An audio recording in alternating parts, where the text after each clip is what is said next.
Hello बच्चों, तो आज के इस वीडियो में हम भिन्न के एक बहुत ही मज़ेदार और इम्पॉर्टेंट सवाल को बनाना सीखने वाले हैं।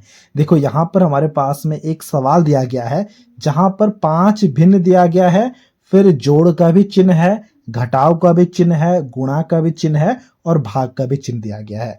तो हमें सबसे पहले क्या करना है, अगर हमें इस सवाल को बनाना है तो हमें जोड़ घटाव गुणा भाग तो करना ही होगा, लेकिन सबसे पहले हम क्या करें, अक्सर जब भी इस तरह का सवाल दिया जाता है ना तो हम यहाँ पर आके फंस जाते हैं। तो इस वीडियो को अगर आप पूरा देखोगे ना तो इस तरह के सवालों को काफी अच्छे से बनाना सीख जाओगे। देखो यहाँ पर सवाल दिया गया 10/8 प्लस 2/8 माइनस 6/8 गुणा 2/3 भाग 4/6। तो जब भी हमारे पास में कभी भी बहुत सारे चिन्ह आ जाए ना तो हमें हमेशा इस फॉर्मूला का इस्तेमाल करना है, यानी कि सबसे पहले भाग करेंगे, फिर गुणा करेंगे, फिर जोड़ करेंगे, फिर घटाव करेंगे। देखो भाग यहां पर है, बिल्कुल है। देखो 2/3 भाग 4/6 है ना, तो सबसे पहले इन दोनों भिन्न के भाग को करेंगे, फिर बाकी सारी चीजों को करेंगे। तो उसके लिए हमें यहाँ पर बराबर का चिन्ह देना होगा। देखो यहाँ पर 10/8 है, इन सारी चीजों को वैसे लिख लेना है।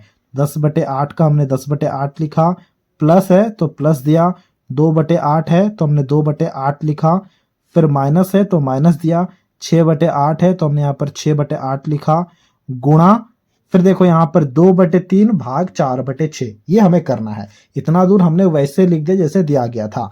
अब देखो जब भी हमें भिन्न के भाग को करना होता है ना, तो जो पहला भिन्न होता है उसे हम हमेशा वैसे रखते हैं, 2/3 को हमने वैसे ही रखा। फिर देखो यहाँ पर भाग का चिन्ह दिया गया है ना, तो भाग करने का ट्रिक ही यही है कि भाग का चिन्ह हमारा गुणा में बदल जाएगा, और जैसे ही ये गुणा में बदल गया तो जो अगला भिन्न है ना वो पलट जाएगा, यानी कि 4/6 है ना, ये पलट के हो जाएगा 6/4।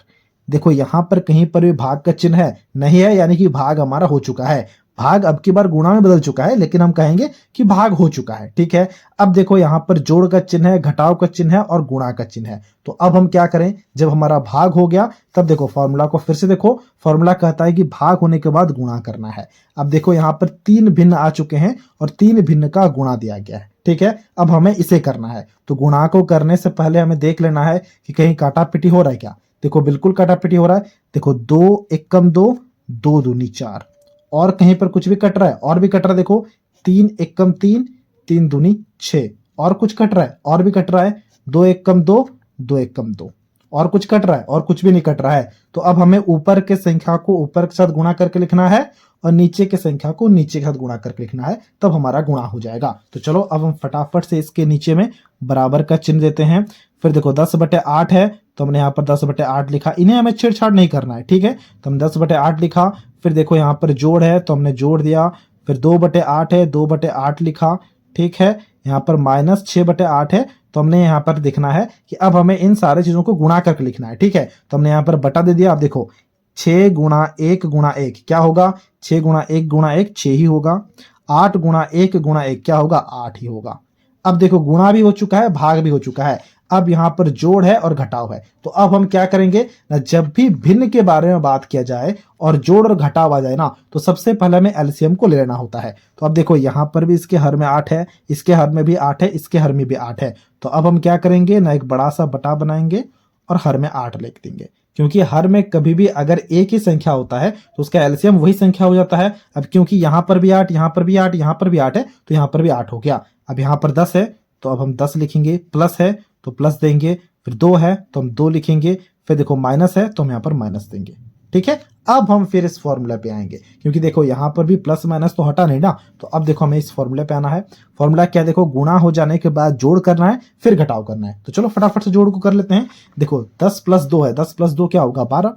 तो हम यहाँ पर लिखेंगे बराबर का चिन्ह देने के बाद 10 + 2 हो गया 12, माइनस देखो 6 है बटे 8, ठीक है। यहां तक हमें कुछ भी डाउट नहीं है। अब देखो 12 में से 6 जाएगा तो क्या बचेगा, 12 में से 6 जाएगा तो ऊपर में बच जाएगा 6, तो हमने 6 लिखा, नीचे क्या है 8, तो हमने 8 लिखा।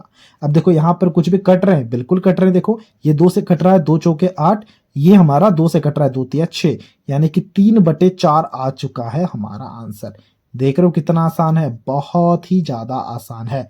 सिर्फ और सिर्फ हमें इस फॉर्मूले को ध्यान में रखना है। फॉर्मूला क्या है, फॉर्मूला सबसे पहले भाग करना है, फिर गुणा करना है, फिर जोड़ करना है, फिर घटाव करना है। तो इसी प्रकार का एक और सवाल यहाँ पर दिया गया है, जरा ध्यान से देखना। सवाल में है 8/3 गुणा 7/5 भाग 14/15, यानी कि यहाँ पर गुणा का भी चिन्ह है और भाग का भी चिन्ह है। तो इसके लिए हम क्या करेंगे ना, फिर से हम अपने फॉर्मूले को देखेंगे।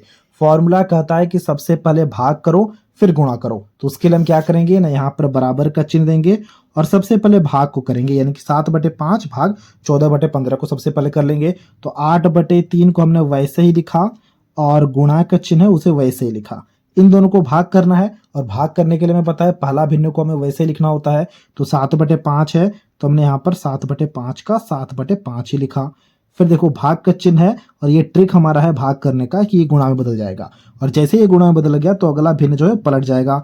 14/15 है तो पलट के हो गया 15/14। ठीक है, अब देखो ये सिर्फ और सिर्फ गुणा ही बचा है यहाँ पर, यानी कि ये भिन्न का गुणा में बदल चुका है। अब हम इसे काफी अच्छे से कर सकते हैं। देखो ये 5 एकम 5, 5 तिया 15 कट गया, 7 एकम 7, 7 दूनी 14 कट गया, और कुछ कट रहा है और भी कट रहा है। देखो 3 एकम 3, 3 एकम 3 और भी कट रहा है, 2 एकम 2, 2 चौके 8, यानी कि बचा क्या, ऊपर में 4 गुणा 1 गुणा 1 और नीचे में सिर्फ और सिर्फ 1 ही बचा है। तो हम यहाँ पर बराबर का चिन्ह देंगे और एक बड़ा सा बटा बनाएंगे। फिर यहाँ पर लिखेंगे 4 गुणा 1 गुणा 1 और यहाँ पर सिर्फ और सिर्फ 1 ही बचा है, तो हमने 1 का ही गुणा यहाँ पर कर दिया। ठीक है, 4 गुणा 1 गुणा 1 क्या होगा, ये 4 ही हो जाएगा और बटे 1, 4/1 का मतलब 4 ही होता है। तो 4 हो चुका है दूसरे सवाल का आंसर। अब आपके लिए एक सवाल होगा जिसे अभी आपको खुद से बनाना है। तो सवाल को मैंने यहाँ पर लिख रखा है, इस सवाल को अभी आपको खुद से बनाना है और इसके आंसर को हमसे कमेंट बॉक्स में शेयर करना है। सवाल है 9/2 गुणा 6/8 भाग 12/16 घटाओ 7/2। अब आप इसे काफी अच्छे से सॉल्व कर पाओगे। सॉल्व करने के बाद इसके आंसर को हमसे कमेंट बॉक्स में जरूर शेयर करना है। तो ये था आज का वीडियो जहां हमने भिन्न का सरलीकरण करना काफी अच्छे से सीख लिया है। अगर आपको ये वीडियो अच्छा लगा है तो इस वीडियो को एक लाइक जरूर कर देना, और कुछ इसी प्रकार के वीडियोस को देखने के लिए आप हमारे चैनल को भी सब्सक्राइब कर सकते हो।